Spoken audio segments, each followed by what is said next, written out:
264 يا أيها الذين آمنوا لا تبطلوا صدقاتكم بالمن والأذى أيو كساني إيمان دارا تخوى ورياي خوتان بن آمان ورياي خوتان بن خير صدقاتا كانتان بمنت كردنو بآزارداني برامبر بوچل مكنوا بطالي مكن بطالة بيتو برزان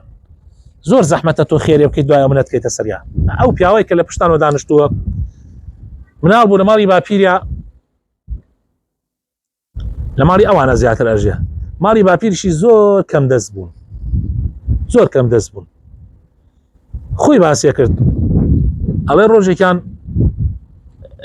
يتر ديارة وكو كاكا يحيى بو نتمنيان قولنا بو لقل دراوسيقان ياري توبتوبيان ينكرو ياري ينكرو من دائلم رمضان بوا دائلم منالي أوان يان شر يقبول بيننا مالي أمان فقير بو نايد أو مالك أم لقل منالك أنا شري كده بس سر فترة يعني نابو ديناريك أو كاتا دينار بو دينار يعني نابو بينج دينار يعني نابو بينج كسبون يعني سر فترة كان أو كاتا سر فترة دينار بو ديناري بينج دينار يعني دابو مالي أمان يعني مالي بابيري أم بياوه يتر ديارة كاتي أمان شريان كوردا سر الإيوارة يكسر كابرا وجنكا ومعناتن دشتو دراوسي بونا تكاكا لقل من على كانش معنا شر كان عدنا من على كانش معنا لكاتك أوان بزكاة سرفتري ما أجين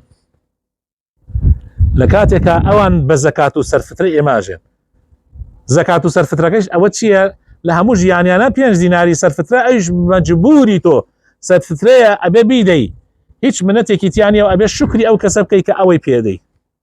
لا حول ولا قوة إلا بالله والله لي بابيري زور بطاقة به طبعا بيابك زور إيمان دارو بابيري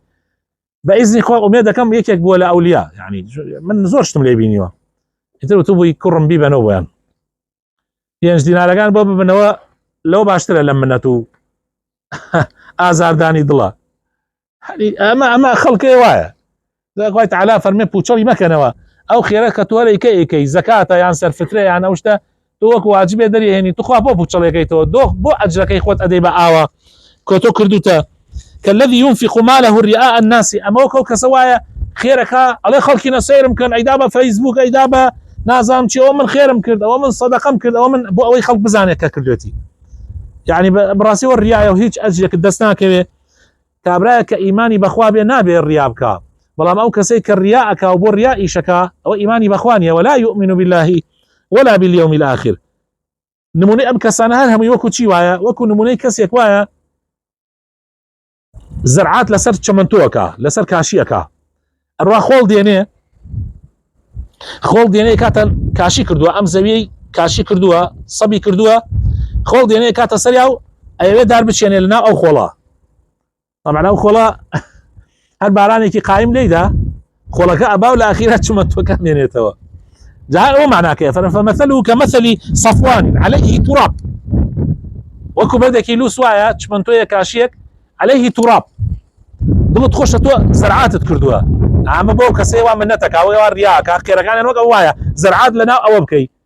يا باران لي ده فاصابه وابل يعني بارانك قايم فترك وصلد الاخيره كاشكت بومينتوا يعني خيرك الروا وزرعاتك تيج برهمك نابي فيش صوزناك على اخوي پروردگار فتركه صلدا برقيه منيتوا لا يقدرون على شيء مما كسبوا هيتشان بونا نسراو يعني كاركان بوشل بو بداخوا